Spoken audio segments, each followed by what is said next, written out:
Welcome, dear viewer, to a most noteworthy event. A strange thing happened when I dreamed I had a vision by Sigmar, and thus Sigmar toldeth me to speak English in a very strange way, but also he told me to start up Total Warhammer 13 times 13 times, and so I did, to alleviate the nightmare I had about Total Warhammer 3, a game with so little factions, almost no faction at all, and the faction that exists had almost no units. But then, after starting the game 13 times 13 times, I found there were suddenly the dwarves, the most favored race of all the old world, ready to challenge any enemy that would come upon them and threaten their tight dwarven ranks. As you can see here, the dwarven formation is well prepared and well in order, with the dwarven miners in the front. In the backside we got some ranged weapons, also cannon, and some two-handed great weapon dwarves. There are, interestingly, no slayers around, but there's the Slayer King at least, and Gotrek Gurnisson, the legendary, the one and only, expecting to find an enemy worthy of his attention, and maybe the enemy that cometh upon the dwarves is what he is looking for. There are already KHORNE warriors on their way on the one side, and there's a Chaos Cultist, and what we have there, just the right opponent for Gotrek Gurnisson and the Slayer King. It is indeed Skarbrand, the Exiled. But can the Dwarven line stand against that horde of unfathomable, brutal murder that cometh upon them? We will have to wait, and we will have to see whether they can survive that onslaught.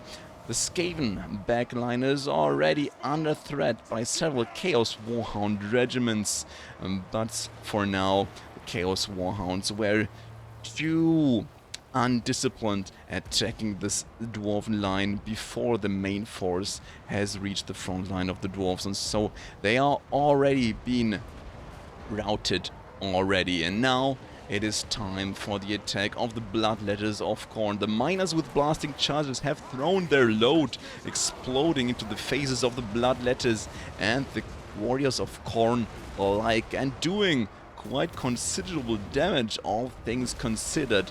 But that was the only time they could show to produce sufficient damage to the other line, because let's be honest, miners with blasting charges, they cannot stand against the onslaught of neither the Bloodletters or the Chaos Warriors of KHORNE or Skarbrand the Exiled. But there are dwarven heroes already around, specializing on just destroying these greater demons of the realm of chaos, and both of these dwarves with their orange hair already took to their task to demolish Skarbrand, and as we see, Skarbrand is already melting away, and even some thunderers are helping in the destruction of the demon, trying to banish him back to the land from whence he came, the realm of chaos. But Skarbrand thought to himself, no, this shall not be, this is not yet the time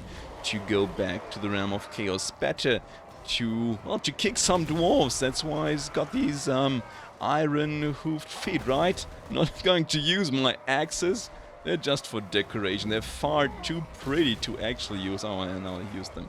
That's unfortunate. Looks a little bit derpy with those blue and yellow eyes, but I guess that's his thing. Probably got some kind of lore reason, which I am not aware of. What a unfortunate day for the dwarves. The hordes of chaos have reached and broken the front line and are now on the way to demolish the back line. The cannons are already under threat by dangerous and brutal KHORNE warriors, as well as the Bloodletters, overrunning the Dwarven formation. The Bloodletters indeed being the best anti-Dwarven unit probably in the Chaos roster. They've got everything that the Dwarves hate. They do have anti-infantry, anti-infantry bonus. They do have armor piercing damage. They do have physical resist, and well, they cannot break, meaning in a meat grinder battle in which the Dwarven usually excel, these Bloodletters can and will hold their own until they are demolished. And since the Dwarves do not have the magic attack resist anymore, but only magic spell resistance, the magic attacks of the Bloodletters, well, they go through like a demon sword through Dwarven butter, which is quite unfortunate for our heroes. And they did fight bravely, and they will fight to the last, and maybe they are even able to fight and defeat Skarbrand. He does not have a lot of life energy left, and Gotrek Gurnisson is on his way to deliver the killing blow. Will he be able to do so? No! Oh no, poor Gotrek Gurnisson. He is happy that Skarbrand has been demolished, but the kill went to the true slayers of the Dwarven army here, and it is the Gyrocopters, and I think they have been caught up by blood-frenzied bloodlust due to the influence of KHORNE itself, or himself, or herself, however you want, how you want to gender it indeed. And they're trying to instead of using their brimstone guns, they're trying to crush all those heavily armored Chaos Warriors with their, well, similarly hard gyrocopter blades, which is probably not very good for their, well, long life duration and for their endurance. But yeah, maybe they're probably going back to the Bloodletters. They're a bit softer, although they will not run away, they will not rout, they will dissipate once sufficiently broken down, and it does happen. And one Bloodletter after the next is relinquished and released of its existence in the mortal realm, returning back to the Chaos realm from where it came from. Let's see and watch. Even there's some old grumblers giving them the rest, but he's not in a good mood, just disappearing. Kind of a little bit of sad that you don't see the remains of those demons. Of course that's lore conform, but I mean it's kind of one of the nice and kind of also gruesome things in the Warhammer games, that the defeated units are lying, the defeated models are lying on the ground so as to show you where the battle took place. That's kind of a nice thing. In the background we see the green clouds signifying that Gotrek Gurnisson is trying to heal by the spells he has, but apparently it did not work and he falls down, dying, probably only being wounded. I guess Gotrek Gurnisson does have quite considerable plot armor, so he will come again. Of that I'm very sure.